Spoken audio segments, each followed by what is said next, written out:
প্রিয় মুক্তিকামী ছাত্র জনতা, আমরা দেখতে পাচ্ছি যে আমাদের এই অভ্যুত্থান এবং বিপ্লবের পরেই দেশে অরাজকতা নাশকতা করছে ফ্যাসিস্ট এবং তাদের দোসররা।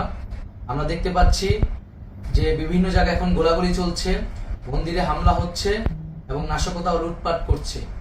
আমরা মনে করি আমাদের যে ছাত্র নাগরিকদের অভ্যুত্থান তাকে নস্যাৎ করার জন্যই পরিকল্পিতভাবে এই ধরনের ঘটনা হচ্ছে।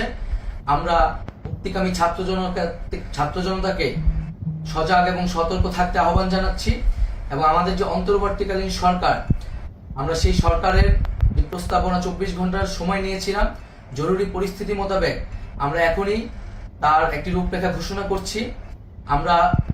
আমরা সিদ্ধান্ত নিয়েছি যে সর্বজন গ্রহণযোগ্য আন্তর্জাতিক খ্যাতিসম্পন্ন নোবেল পুরস্কার বিজয়ী ডক্টর মোহাম্মদ ইউনূসকে প্রধান উপদেষ্টা করে অন্তর্বর্তীকালীন সরকার গঠন করা হবে এবং ডক্টর মোহাম্মদ ইউনূসের সাথেও আমাদের কথা হয়েছে।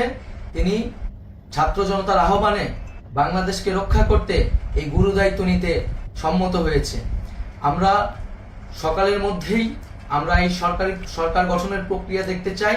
রাষ্ট্রপতির কাছে আহ্বান থাকবে যে দ্রুত সময়ের মধ্যে ডক্টর মোহাম্মদ ইউনূসকে প্রধান উপদেষ্টা করে অন্তর্বর্তীকালীন সরকার গঠন করা হোক এবং এই অন্তর্বর্তীকালীন সরকারের বাকি সদস্যদের নামও আমরা সকালের মধ্যে ঘোষণা করব।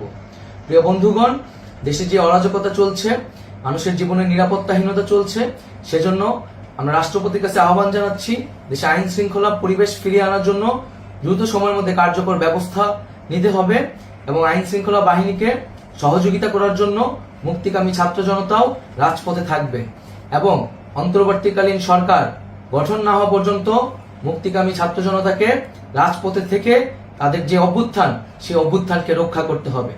প্রিয় বন্ধুগণ, আমরা রক্ত দিয়েছি, শহীদ হয়েছি। আমাদের যেই প্রতিশ্রুতি একটি নতুন বাংলাদেশ গঠন করার জন্য, সেটিকে আমাদের অবশ্যই বাস্তবায়ন করতে হবে এবং অবশ্যই ছাত্র জনতার প্রস্তাবিত সরকার বাদে কোনো ধরনের সরকার কিন্তু মেনে নেওয়া হবে না। আমরা বলেছি কোনো ধরনের সেনা শাসিত সরকার অথবা সেনা সমর্থিত সরকার অথবা এই ফ্যাসিস্টদের দোসরদের কোনো বিটিম সরকার কিন্তু আমরা মেনে নিব না। কোনো গণবিরোধী সরকারকে মেনে নেওয়া হবে না। ছাত্র জনতার অভ্যুত্থানকারী যে প্রস্তাবিত সরকার, অন্তর্বর্তীকালীন সরকার, যেটা আমরা সিদ্ধান্ত উপনীত হয়েছি ডক্টর মোহাম্মদ ইউনূসকে প্রধান উপদেষ্টা করে এই সরকার গঠন করা হবে, সেই সরকারকেই বাস্তবায়ন করতে হবে অবিলম্বে।